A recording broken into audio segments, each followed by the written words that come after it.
Assalamualaikum warahmatullahi wabarakatuh. Waalaikumsalam warahmatullahi Alhamdulillah. wabarakatuh.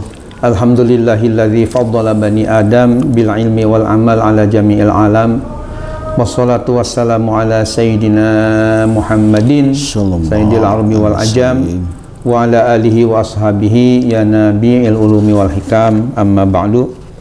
Selanjutnya Pak Haji Andre, mari kita bahas dan silahkan dibaca tema dan sekaligus pertanyaannya. Baik, bagi pertanyaannya, apabila seorang makmum bangkit dari ruku, apakah disunatkan membaca Sami'allahu liman hamidah Rabbana walakal hamdu, atau yang sunat hanya membaca Rabbana walakal hamdu saja tanpa membaca Sami'allahu liman hamidah?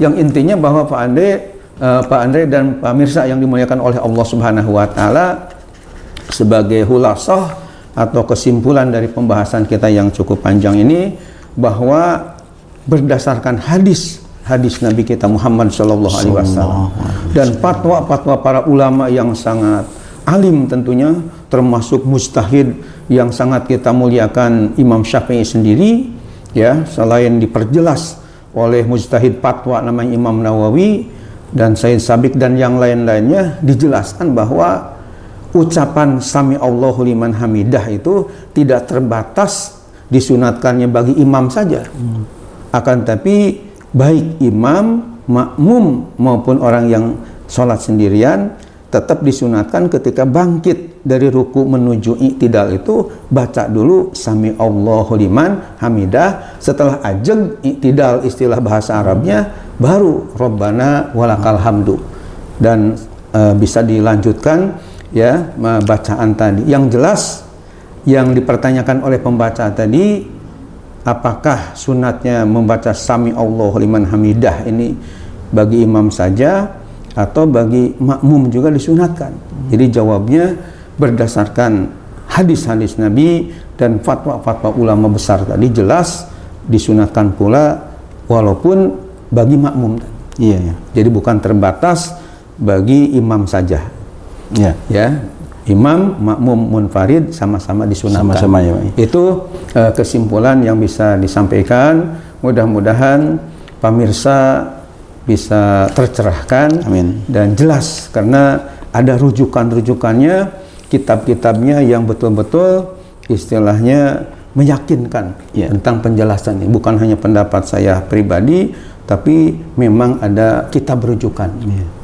Dan ini barangkali Pak Andre termasuk yang membedakan penjelasan ya kita ini, ya, kami dengan para ustadz yang lain yang biasanya mereka langsung sepertinya jadi mufti, pemberi fatwa sendiri, akan tapi kalau kita ada kitab rujukan yang bisa dilacak oleh para pemirsa kalau misalnya ingin tahu kepada kitab asli. Terima kasih, mudah-mudahan bermanfaat. Amin, amin. Wallahul muwaffiq ila aqwamit thoriq. Wassalamualaikum warahmatullahi wabarakatuh. Waalaikumsalam warahmatullahi wabarakatuh. Ya, pagi sebentar, sedikit pertanyaan pagi. Ya. Tapi umumnya di masyarakatnya kalau sholat berjamaah itu memang sunat, yang hukumnya sunat ini memang jarang dilakukan bagi. Rata-rata hanya imam Sami'allahu liman hamidah, tapi jamaah umumnya diam aja, ya, Pak. Diam aja. Robbana aja itu. Iya. Kadang-kadang ada yang robbana tapi ya. Tapi itu memang sunatnya dijaharkan, ya, Pak. Ya, jadi ketika kita mentabir intikal ini, ya walaupun misalnya oleh kuping kita sendiri ya diucapkan, ya, walaupun dengar lirik itu ya sendiri Sami'allahu liman hamidah. Jadi enggak di hati. Tapi diucapkan. Ya, lirik lah intinya. Tapi bagi imam tentunya keras, ya, disunatkan untuk keras karena kan akan diikuti oleh makmum. Terutama Pak Haji Andre, saya pengalaman, ya, artinya jadi makmum kepada seorang imam ketika misalnya dari sujud kan ketika bangkit dari sujud diucapkan misalnya ya takbir, ya, ini katakan dengan masalah takbir Allahu Akbar. Ini kan kalau enggak dinyaringkan, kadang-kadang kita menunggu-nunggu itu, ini sudah bangkit atau belum. Nah, makanya kalau bagi imam itu hendaknya dinyaringkan, baik itu Allahu Akbarnya maupun Sami'allahu liman hamidahnya. biar si makmum itu jadi tahu yang di belakang, terutama yang terhalang oleh makmum-makmum yang lain. Tapi saya juga pernah mengikuti jamaah salah satu ya, ulama yang nggak perlu sebutkan namanya bagi. Ya. Tapi Allahu Akbar tuh nggak pernah diucapkan, tahu-tahu gloshor gitu. Wah, ya itu menurut gimana, saya kurang bagus. Kurang bagus karena ya. kan ada hadis mengatakan innama ju'ilal imam liyutamma bihi. Ya, fa idza kabara fakabiru wa idza raka'a farka'u wa idza sajada fasjudu. Artinya innama ju'ilal imam liyutamma bihi. Sungguh disyariatkan dijadikan seorang imam di depan diikuti oleh makmum liyutamma bihi, untuk diikuti oleh makmum. Fa idza kabara fakabiru, apabila imam takbir maka makmum takbirlah. Wa idza raka'a farka'u, apabila imam ruku'lah.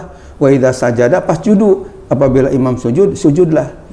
Artinya apa di sini? Artinya ya memang imam itu disyariatkan ada imam di depan untuk diikuti oleh makmum. Nah, untuk mengikuti imam itu apalagi berjauhan misalnya barisnya dengan imam yang ada, ini tentu dengan suara itu. Ya, ya. Bahkan Pak Andre di dalam kitab namanya Al-Fiqhul Islami wa Adillatuh yang 8 jilid itu karya Profesor Dr. Wahbah Zuhaili, ada dikemukakan disunatkan juga kalau misalnya kebanyakan orangnya banyak kayak di Masjidil Haram, Masjid Nabawi, itu disunatkan ada mubalig. Mubalig itu artinya penyambung lidah.